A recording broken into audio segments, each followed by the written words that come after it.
Vous êtes dans l'atelier sur les grèves de profs, la vague de grèves de profs aux États-Unis. Donc, Eric Blanc, qui est ici, va être notre conférencier principal qui va nous jaser un peu de ce qui s'est passé là-bas. Eric a couvert pas mal ces grèves-là. Il a été lui-même prof, puis il s'est déplacé sur les lignes de piquetage dans ces conflits-là. Il va publier un livre qui va paraître en mai sur cette vague de grève-là. Il écrit souvent des articles là, qui font des synthèses de ce qui se passe, qui couvrent un peu l'actualité. Fait que c'est vraiment une référence pour le truc. On est vraiment content qu'il soit là. Donc, merci Eric de s'être déplacé.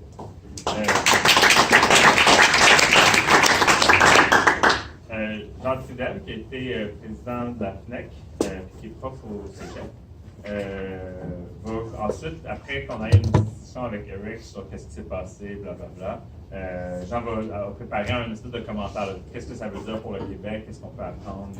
Qu'est-ce que ça a une perspective un peu de ça là? Puis ensuite, on va ouvrir pour une période de discussion collective et de questions sur ça. Fait qu'on pourra commencer. Donc, je vais espérer comprendre le français. C'est ça.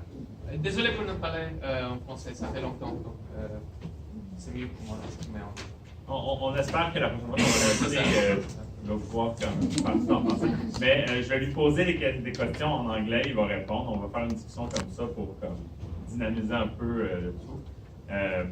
Mais dans la période de questions, n'hésitez pas, là, vous allez pouvoir poser vos questions en français.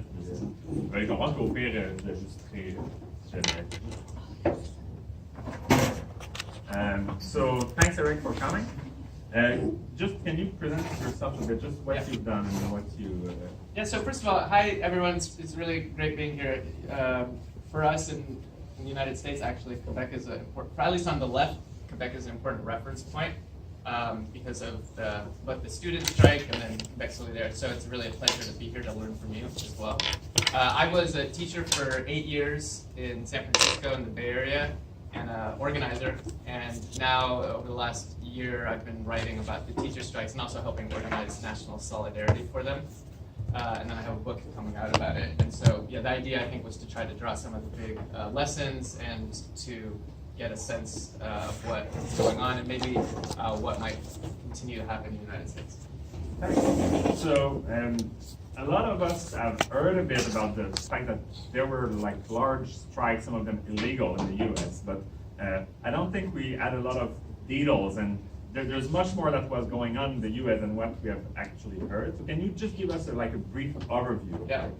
Yeah, so the first thing to say is that what has happened in the last year in the United States is an extremely big deal. It's the most important strike wave in 40 years. The numbers, the statistics actually just came out last week of how many workers went on strike, and it's the highest number of workers since 1986.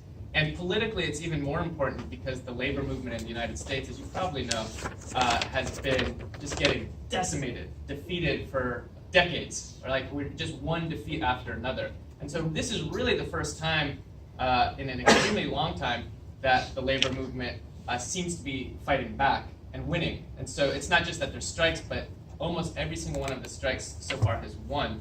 Many of the strikes were illegal. Some of them were wildcat. They went against the leadership of their unions.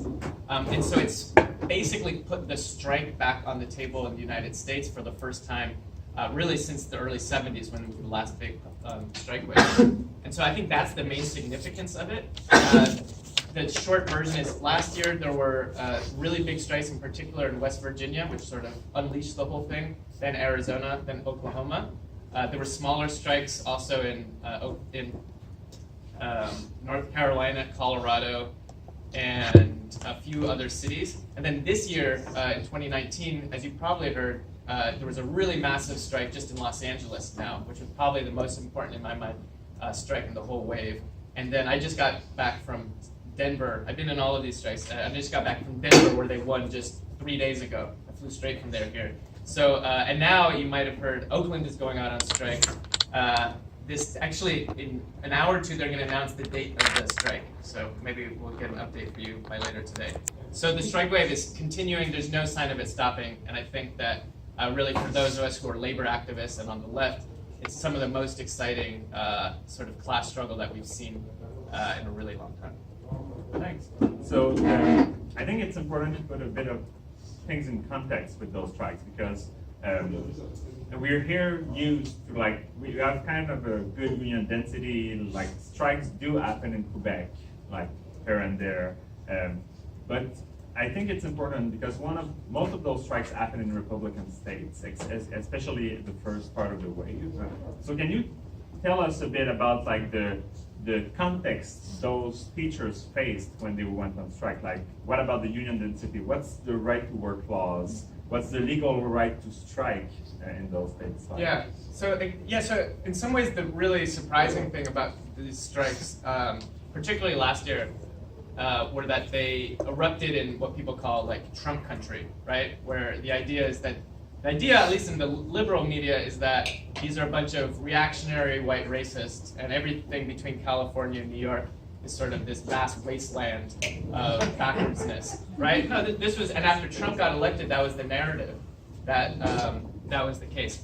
And so it's really remarkable then that these strikes erupted in these contexts, because in some ways the political obstacles and legal obstacles to striking in these states were the strongest. And so I'll just say as a parenthesis, that's important to keep in mind, because sometimes union leaders say, well, we can't strike because it's illegal, or we can't strike because we're too weak. And so there's something to be learned from these strikes, in that they won despite these obstacles. So concretely, there's no, in the red states, there's no collective bargaining in the public sector. Their strikes are illegal in the public sector. I should say that that's actually true in most states. That's not just a particularity of Republican states. There's only 13 states out of 50 in the United States where public sector strikes are legal, right? So it's really actually an exception that you have the right to strike in the public sector. Union density in these states is very low. So in a place like Arizona, union density on a whole for the working class and for the population is on total about 8%. In teachers, which is the strongest union in all of the United States, in almost every state, the teachers union in a place like Arizona is 25%, in Oklahoma it was about 40%. In West Virginia it was higher because there's more of a labor tradition there, despite these obstacles, about 70%. But even those numbers actually make it seem much stronger than they are, because the unions were extremely weak. The formal membership was extremely distant from the union. Most people's relationship and the reason they joined the union was sort of like almost insurance policy, so that if you get in trouble at school, you'll have like a lawyer to back you up. But there was no collective workplace action, no collective bargaining. Really what the unions in these states represented was a lobbying operation to go and ask for money at the State House and try to beg the Democratic Party to give them something. And it's been a complete disaster. So most people just, even the members don't, up until recently, didn't have any sort of real engagement with the union. They considered that it was more or less a waste of time. So how did they, in such a difficult era, actually manage to organize a strike? Can you tell us maybe about the West Virginia strike, which is like the first one of them, and it's a good example, I think, of how they managed to organize it. Right. So maybe the way to think about it, in particular West Virginia, but the red state strikes in general, is that it's paradoxical. It was in some ways the very weakness of the unions allowed for a type of rank and file militancy to explode in a way that would have actually been difficult had the unions been stronger. And that's not necessarily a good thing. It's very contradictory. But because the unions were so weak, there was much more space for rank and file radicals and socialists to sort of take the lead and create an alternate framework to push both the unions and to sort of just go out and organize workers directly to fight back. So specifically in West Virginia, which really West Virginia unleashed the whole thing, right? Before West Virginia, and we'll talk about that, but just West Virginia began it in about a year ago. It was in February 2018, but the beginning of the organizing goes back to the summer before. And I'll just maybe give some of the details, maybe make you feel good too if you feel sometimes like you're an isolated, very tired minority organizing and it doesn't seem like what you're doing is having impact. Well, here's an inspirational story for a small group of socialists that were able to sort of unleash a very big explosion. So it literally started because a few young teachers got involved in the Bernie Sanders campaign in West Virginia. And those teachers, really two people, Emily Comer and Jay O'Neill, who you can look up and are very lovely comrades and just very nice people now. They got together through the Bernie Sanders campaign in West Virginia, and then they joined the DSA, which some of you might know is the new kind of big socialist movement that's erupted in the United States. And they have a very small group in West Virginia, and they did a study group on Jane McAlevy's No Shortcuts, which is a very good book, worth reading. And they said, God, why our unions suck so much? What is going on? I wonder if, that's literally, that's an exact quote, I have it in we have to be able to do something different. Clearly this isn't working. And the context, just to reiterate, because maybe it hasn't been said, is that in red states and blue states, particularly since the Great Recession in 2008, education funding has been decimated, right? Teachers' wages have been decimated. There's a huge teacher shortage because wages are so low in all states, really, that the educational system has been really dismantled by austerity and privatization. So there's a deep crisis in the schools. So this is the context. It's not like everything has just been going fine. There's an extremely deep crisis. But up until now, people felt resigned. They felt like nothing could be done.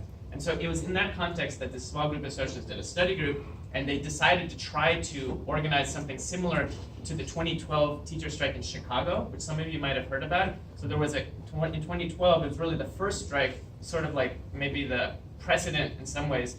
They organized a teacher strike, and they tried to do that then in West Virginia. But because the union was so weak, they didn't control their union.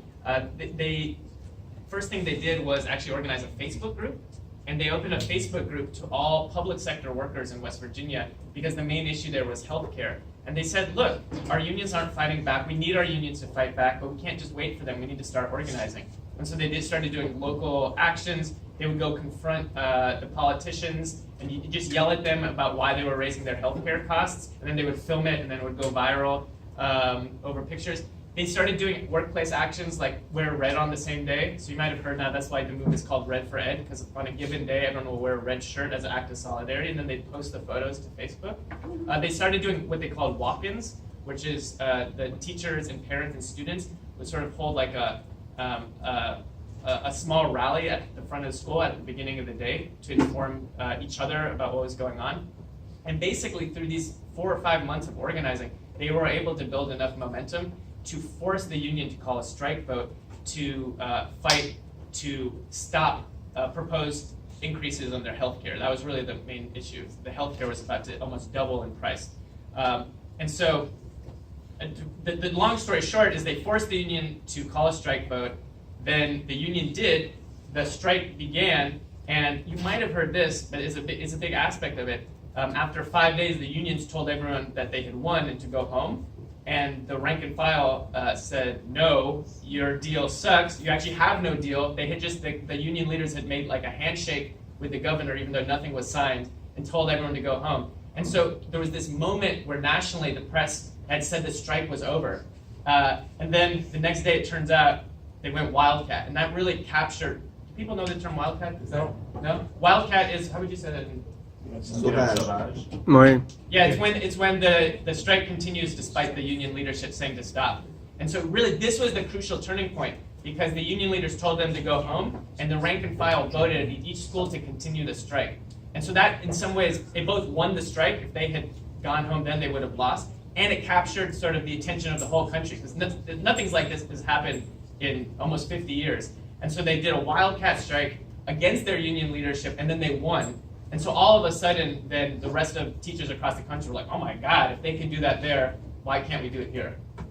Can you tell us just a bit, how was it organized by school? Like how did those votes go on? Like, was it like the union's leadership organizing the votes and then? You're saying for the strike vote or for the wildcat? Votes.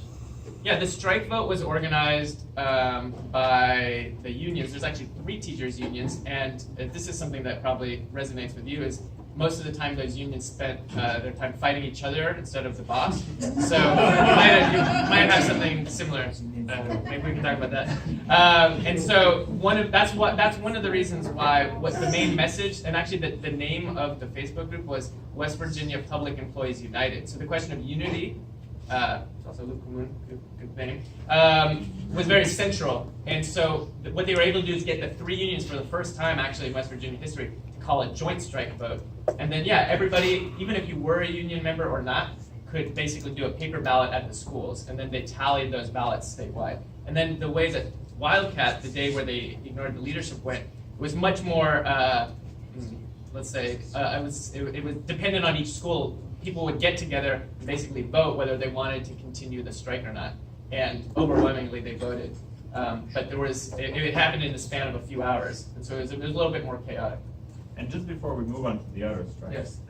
I had heard things about like the involvement of like public, school bus drivers and that kind of stuff. Can you just? Yeah, so that's important because these were industrial strikes, meaning that it was all of the workers at the school. It wasn't just teachers. That was a really important aspect of it because a lot of times teachers lose because the schools are able to stay open because it's just teachers, but the other workers will continue showing up.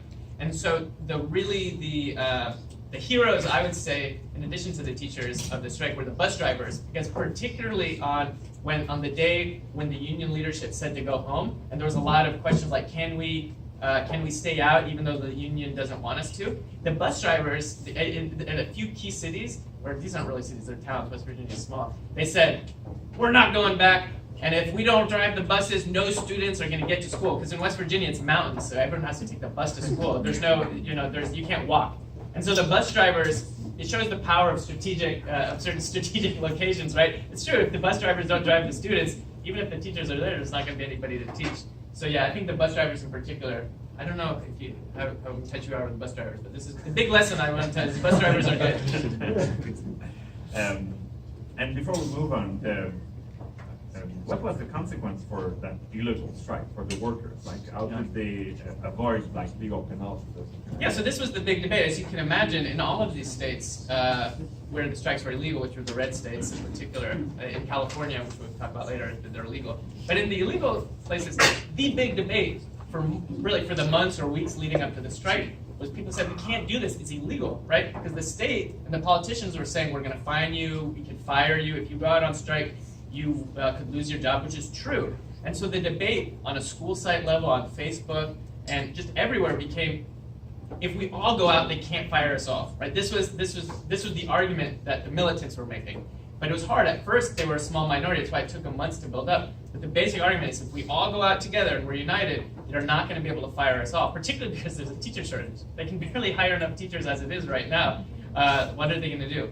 And so basically that ended up happening. There's a saying in the United States, which is that there's no such thing as an illegal strike, just an unsuccessful one, right? And so the lesson that the teachers in these states drew was that if you have enough power, basically, you can ignore the law, because the consequences for the state to try to repress them would have backfired. I mean, that's really what it was. If they had tried to throw somebody in jail, everything would have exploded. And so rather than risk that, they conceded to the teachers. And now, though, I mean, it's worth saying that a year later, now the Republicans in particular are trying to retaliate and pass laws even further penalizing striking. So there is a retaliation later, but nobody got fired, and they sort of got confidence to do illegal strikes.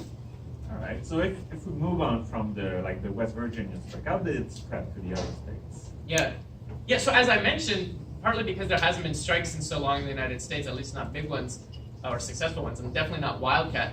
The West Virginia strike really, by the end, captured the attention of the country and the media, and so that's part of it. Really, it was like it was front page news, and so all of a sudden, teachers across the country were like, "Oh my God, who would have thought you could do this?" In particular, it was in red states that it spread because these were where the conditions were most similar. It's the places where the wages were lowest. But also, there was sort of a political identification of a place like Oklahoma or Arizona with West Virginia, because these are red states, they're right to work. And so there was a sense that like, oh, they're like us, they have the same problems, we can do it too. So part of it was just watching what happened and being inspired. It is amazing how quick this happens. Because just maybe taking a step back, a lot of times, at least in the United States, the way it's explained that there's not more working class struggle is that people are brainwashed, or people are too well off, right? Or maybe people are too racist. And there's some truth to the latter. But generally, I would argue that the main thing is that people have a sense of powerlessness. They feel resigned to their conditions. And so that can change very quickly. And what West Virginia did is it showed literally overnight that that you didn't have to accept what was in front of you, that you could fight back and win. And so that's a very powerful idea. And that's what happened in Arizona and Oklahoma. Even before the West Virginia strike had ended, after they went wildcat, people who were seeing what they did, started their own Facebook groups. Rank and file militants started their own Facebook groups in Arizona and Oklahoma to try to push for similar strikes there. And so they did that. They tried to basically just copy the West Virginia model. And also, because the people who led the West Virginia strike were socialists, they were smart enough and they had a sense of duty to their class to also talk to the Oklahoma and Arizona teachers and over Facebook and conference calls be like, this is how we did it. And labor notes also played an important role. For those of you who don't know, labor notes is sort of kind of like LUTTE COMMUNE, but bigger. It's like the national left wing of the unions, kind of rank and file networks, put a lot of these teachers in touch so that they could learn from each other. So we did conference calls and so that the other states that started organizing could learn from what happened before them. And what were the results of this first wave of strikes in the red states? Yeah, the strikes were overwhelmingly successful. They won major pay increases in places like Arizona. They won a 20% pay increase, and they hadn't had a pay raise in over 15 years. So you just understand how big a deal this is. In West Virginia, they won almost all of their demands. Like most strikes, you don't. It's not like they overnight transformed public education and got everything they wanted. So I would say that generally, most of these strikes have won important pay increases. The main win from these strikes is that gave workers a sense of their own power and organization. But just to be real, the public education system is still very weak. It's very underfunded. And as of yet, the strikes haven't yet succeeded in raising a huge amount of new revenue for the schools, because that's going to require taxing the rich, right? And that type of political battle is yet to be won. So I would say that we shouldn't exaggerate the extent to which neoliberalism has been reversed in education. It's still the dominant paradigm, but there's maybe steps against it now. And you said that those strikes have been recently, they are spreading into so-called blue states, so states where the Democrats are, where union density is usually higher, where unions are stronger. And you told us at the beginning that in the West Virginia strike, for example, the fact that the unions were weak kind of played a role into that, the building of that, rank and file militancy from below, and that played a role into the coming in existence of that strike wave. Yeah. But in blue states, it's a bit different. But now they are beginning to strike. So what's happening? How is this organizing? Are those strikes very different? Are they part of the same strike wave? Or? It's part of the same strike wave. I mean, the basic problems in these states are the same. As low wages, the privatization of schools. I don't know how much people follow, but in the United States, the government, both parties, has really pushed to privatize schools by passing things like charters, which are privately run but publicly funded schools. And so this has really kind of dismantled the public education system across the country. But the forms that the strikes have taken have been different, because in a blue state like California, where strikes are legal and which there's collective bargaining, the unions are somewhat stronger. There isn't the same exact political space to do a Facebook group to unite the workers, because the unions are strong enough that they're seen still by the workers correctly as an instrument that they're capable of just fully seizing. You don't need a Facebook group if you have a stronger union. The flip side of that, though, is that the union bureaucracy is also stronger in these states, which is why, for instance, last year there were no strikes in the blue states, because the leadership basically said no. That's just their line was, the strikes are just in the Republicans. They go, Republicans are bad, but luckily we have Democrats in power, so you don't need a strike here. That was the line. And so what changed that really was the Los Angeles strike right now, and that's why it's so important. Because what the Los Angeles strike did, which just ended a couple weeks ago, was it showed that actually the problems of public education are bipartisan. The Democrats, in fact, have been even worse in some ways than the Republicans in passing privatization, in fighting the unions. So the strike wave really was launched in Los Angeles partly because they did something different, which is in a place where the union is strong and there's collective bargaining, it takes longer to transform your union. And so what happened in Los Angeles is 4 years ago, a rank and file caucus of a small group of militants won the leadership, and they spent the last 4 years systematically building up towards this strike. So that actually predated the West Virginia strike. There's sort of an autonomous dynamic there, where they went in and transformed their union, tried to, these were socialists again, to make it a democratic class struggle combative union. And they won. The Los Angeles strike was really like insanely amazing because they had to go up against an extremely powerful ruling class in Los Angeles. The billionaire funded, the direct Democratic Party leadership. And also, for those of you who know Los Angeles, it's a very hard place to organize because it's so big and it's based in cars and it's very dispersed, right? And so that they were able to organize not just a strike, but an extremely successful one. They had 80% of the public on their side, and they won all of their demands, right? And so that, again, I think then inspired blue states now to be like, well, if they could do it in Los Angeles, we can do it here.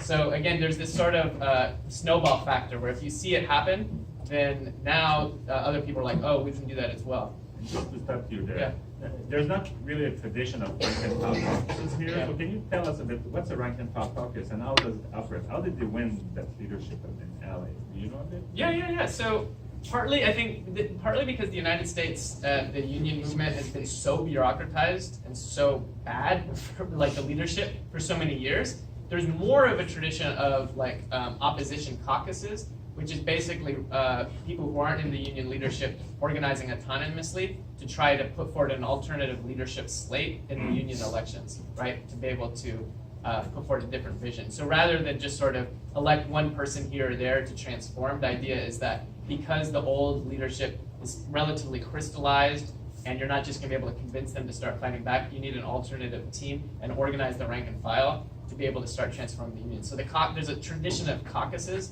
in the United States going back really to the 70s and in some ways before.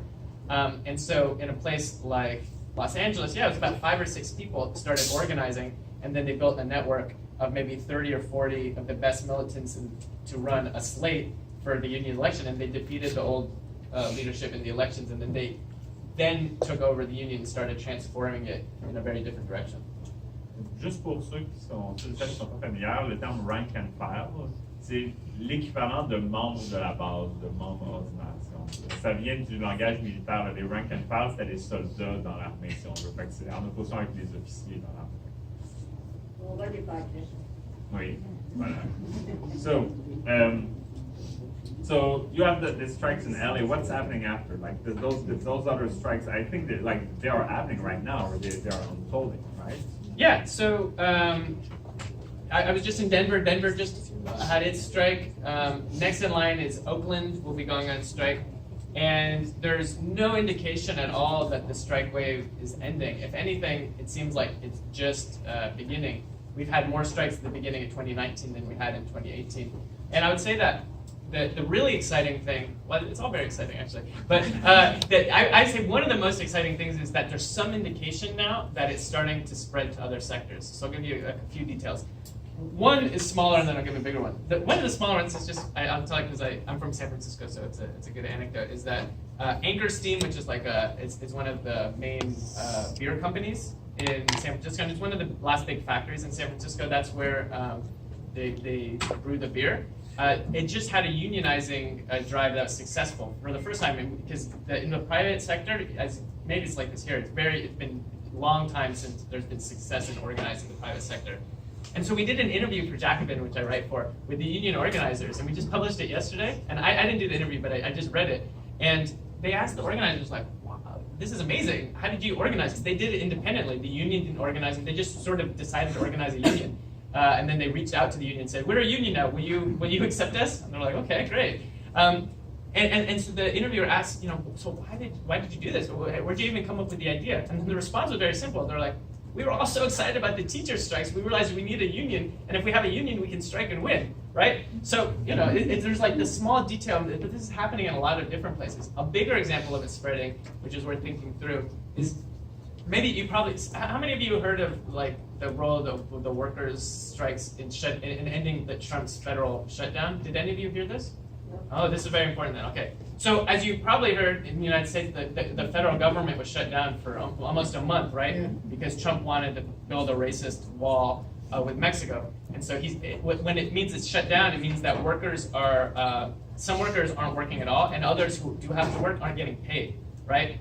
And so what that means is for people like who work in the airports or in other parts of the government as federal employees, a lot of them had to start working second jobs in order to survive because they literally couldn't pay rent. And so after a month of this going on, some of the flight attendants and some of the rank and file base members of in the federal government organized a sick out. So the Democrats weren't able to end the shutdown. Nobody knew how it was going to end. Trump said it was going to continue going indefinitely. It seemed like there was no end in sight. And then literally the first day that workers just started calling in sick en masse, they sort of just texted each other. That was relatively autonomous. And then one of the flight attendants unions said that they were going to organize a strike the next day because the safety conditions were so bad, because the people who were like the air controllers who controlled how the flights come in and out were having to work 2 jobs. So they were tired, and people were falling asleep on the job because they because they had to work Uber all night the night before. So they said it was a safety hazard. And within 2 hours, major airports were shut down by the sick-outs because they didn't have enough workers to work in them. And 1 hour after that, Trump ended the shutdown. And he acknowledged it was because the workers were calling out and weren't coming to work. And then when they interviewed these workers, they said, "Where did you come up with this idea?" They said, "Well, we saw the teacher strikes." So it's a very... So strikes work. I guess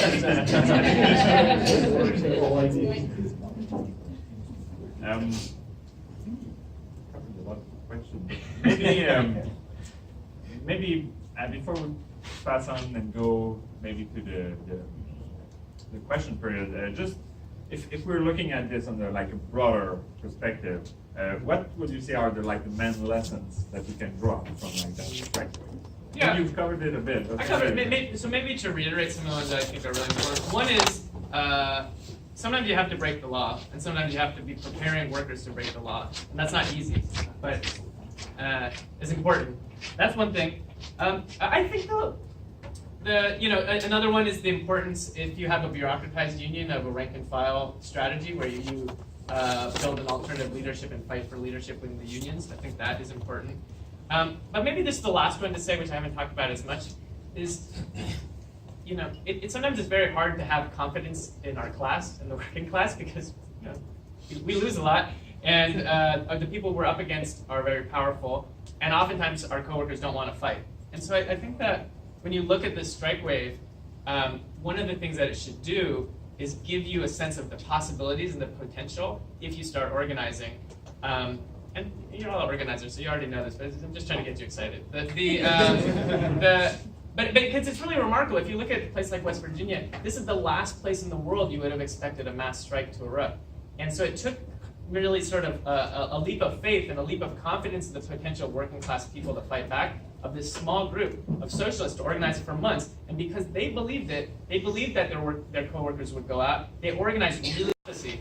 Because when they started organizing and giving confidence to people and said, you can fight back, you can win, that in turn gave workers confidence that they could do that. So I would just say for us, the big lesson is that the potential power that we have is not always obvious, but if we actually look at these strikes and look at the potential, even in very difficult contexts, it should give us a lot of confidence in our project of class struggle unionism and the fight for against capitalism.